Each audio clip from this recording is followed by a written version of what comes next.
Sziasztok! Én itt Big Dare vagyok, és ez itt az első videóm. Ebben a videóban elmesélem nektek a csatornám lényegét. Ebben egyébként majd a leírásba, illetve hogy megnézhetitek a nem tudom milyen oldalt, hogy mit írtam le nektek a láncba, vagy nem tudom mi, na mindegy.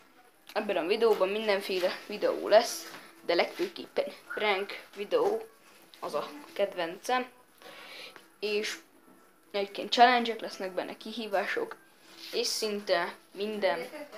Ma jöttem el Budapestre, és mivel este van, ma már nem prankezek, csak azt elmondom nektek, hogy egyébként itt van, mutatom. Jó sötét van.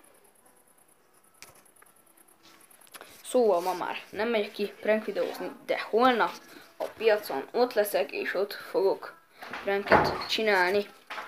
Ha tetszett, dobjatok egy lájkot, nézzétek meg majd a prank videómat, majd iratkozzatok fel, és hogyha már csináltam egy blooper videót, válogassatok, hogy melyik a kedvencetek, a challenge, és a kalandos, a prank, vagy minden, ami lesz. Akkor, sziasztok!